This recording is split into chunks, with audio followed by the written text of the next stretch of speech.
দুনিয়া শিক্ষা দেন। একদিকে যেমন ইংরেজি, বাংলা, অঙ্ক, ম্যাথ শিখবে, অন্যদিকে কোরআন এবং হাদিস শিখবে। তার জন্য ছেলে মেয়েকে 24 ঘন্টার মধ্যে 18 ঘন্টা পড়াতে হবে। কমসে কম ছেলে মেয়েকে 18 ঘন্টা পড়ানোর জন্য ব্যবস্থা করতে হবে। একটা পরিবেশ তৈরি করে দিতে হবে। বলেছিলাম মসজিদ আপনার ছেলে মেয়ে আসে না, একদিন ক্ষতি আপনাকে বহন করতে হবে।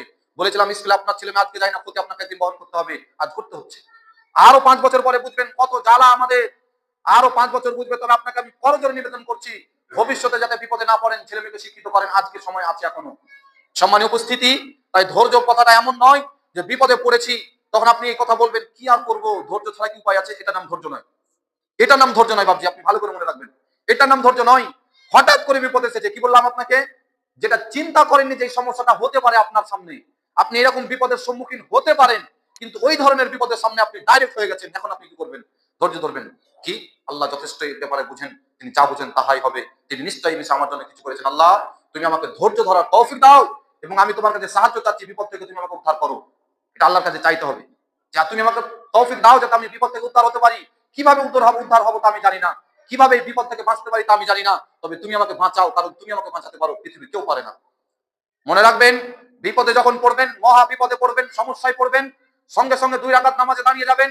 আর ওই নামাজের নফল নামাজে, ওটা যেহেতু নফল নামাজ, আপনি সাজদায় আল্লাহর কাছে আরবি ভাষা যদি জানেন চাইবেন, যদি না জানেন তাহলে আপনি হাত তুলে দোয়া করবেন আর বলবেন, আল্লাহ, এই তো এই যে মহা বিপদ আমার সামনে, এখন আমার সামনে নেতা নেই, এখন আমার সামনে আইন নেই, এখন আমার সামনে টাকা নেই, এমন কোন রাস্তা আমার জানা নেই যেটার মাধ্যমে আমি বাঁচতে পারি, যেটার মাধ্যমে আমি উদ্ধার পেতে পারি। আল্লাহ, তুমি আমাকে সেই রাস্তা দেখাও। তুমি ইউনুসকে যদি মাছের পেট থেকে বের করতে পারো, তুমি মুসাকে যদি পথ দেখিয়ে নদী পার করতে পারো, আমি এই ধরনের বিপদে পড়বো, তুমি আমার আল্লাহ, তুমি বাঁচাতে পারো। এটা আমার চির বিশ্বাস। তুমি পারো। আল্লাহকে কখনো এমন করে বলবেন, আল্লাহ তুমি পারো। এইভাবে যদি বলেন আপনার ঈমান কমজোর, এভাবে যদি বলেন আপনার ঈমান আপনাকে কাজ করে না, আল্লাহকে এমন করে বলবেন মনে হবে আল্লাহ আপনার আপন। সত্যি আমাদের আপনার জন্য আল্লাহ ছাড়া আপনাদের কেউ আপন হতে পারে না। যাকে ভোট দিয়েছিলেন তাকে জিজ্ঞাসা করেন এখন কি করবো, সে বলবে আমি কি করবো, আমি তো বিপদে, তাই না? যাকে আপনি ভোট দিয়ে নেতা বানিয়েছিলেন, আজকে আপনি জিজ্ঞাসা করেন কি করবো, সে বলবে আমি কি করবো, আমি নিজে জানি না। তা আপনি আল্লাহকে এমন করে বলবেন, আল্লাহ, যদি তুমি ইউনুস আলাইহিস সালামকে যদি মাছের পেট থেকে 40 দিন পর বের করতে পারো, মুসাকে যদি তুমি 12,000 সৈনিক নিয়ে যদি তাকে পথ দেখাতে পারো, নদী পার করতে পারো বিপদের হাত থেকে বাঁচিয়ে, আমাকে তুমি বিপদের হাত থেকে বাঁচাতে পারো না, এটা আমি বিশ্বাস করি না। আমি যত বড় বিপদে পড়ি তুমি তত বড় দয়ালু, আমি যত সমস্যায় পড়ি তুমি তার চেয়ে উত্তম সমাধানকারী। বাঁচাতেই হবে তোমাকে। যতক্ষণ না বাঁচাবেন আমি ততক্ষণ এই উদ্ধার হতে পারবো না। আমি ডিপ্রেশন, পেরেশানি, সমস্যায় থেকে যেতে পারি, ঈমান আমার কমে যেতে পারে, আমার তোমার উপরে ভরসা কমে যেতে পারে।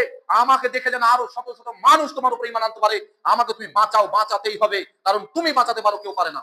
আল্লাহকে মনে ভাববেন স্ত্রীর চাইতেও বেশি আপন, মায়ের চেয়েও বেশি আপন, বাবার চেয়েও বেশি আপন, নেতার চেয়েও বেশি আপন, ক্ষমতার চেয়ে বেশি আপন, টাকার চেয়ে বেশি আপন যদি কেউ হয়ে থাকে একজন ইমানদারের জন্য, তাহলে আল্লাহ হলো আমাদের জন্য আপন। আল্লাহকে কখনো দূর থেকে বলবেন না, আল্লাহকে আপনি কাছে মনে করে বলবেন। মনে হবে যে আপনি আল্লাহকে সরাসরি বলছেন, মনে হবে আল্লাহ আপনাকে সরাসরি শুনছে আপনার আল্লাহর কথা। এইভাবে আল্লাহকে বলতে হবে। অথচ আমরা আজকের ঘটনা, 11:30টার সময় অনেক মানুষকে দেখলাম ক্লাব বোর্ড খেলছে, 11:30টার সময় দেখলাম অনেক মানুষকে বসে আছে, এখনো জুমার নামাজে আসার জন্য কোনো তার প্রস্তুতি নেই, এখনো সে রেডি হচ্ছে না। এ ব্যক্তি বলুক দেখি যে আমি আল্লাহকে বিশ্বাস করি, আমি বিশ্বাস করতে পারবো না, আমি মানতে পারি না এটা যে সে আল্লাহকে বিশ্বাস করে। জুমার দিন, পবিত্র দিন, শুক্রবারের দিন, 1 ঘন্টা আগে মুসলমান জুমার দিন আসবে, মসজিদে হাজির হবে, কমসে কম 8 ঘন্টা আগে আসবে, কমসে কম না হলে জুমার খুতবা শুরু হওয়ার 15 মিনিট আগে মসজিদ আসবে। এটা একটা ইমানদারের একটা দায়িত্ব। এসআইআর এর ফর্ম নোটিশ এসেছে, হিয়ারিং এ যেতে হবে, তাই ফার্স্ট লাইনে আমি পাই, তাই 9টার সময় চলে গেছে। অফিসার বসবে 11:30টার সময়, 2.5 ঘন্টা আগে, 3 ঘন্টা আগে যেমন বসেছেন। একজন মুসাল্লি, একজন মোমেন, একজন মুসলিম আল্লাহর কাছে তার অভিযোগগুলো বলবে, দুঃখের কথাগুলো আল্লাহকে বলবে, একাকী আল্লাহকে বলবে, নির্জনে আল্লাহকে বলবে। বলার মতো জায়গা মাঠ নয়, বলার মতো জায়গা বাড়ি নেই, বলার মতো জায়গা ঘাট নেই। এজন্য সে মসজিদে জুমার দিনে কমসে কম আগে আসবে। আল্লাহ রাসূল বলছে জুমার দিনে দোয়া কবুল হয়, জুমার দিনে দোয়া কবুল হয়। যখন সে বান্দা বলবে আল্লাহ এটা আমার দরকার, আল্লাহ তাকে দিয়ে দেই। অথচ আমার আপনার সমস্যা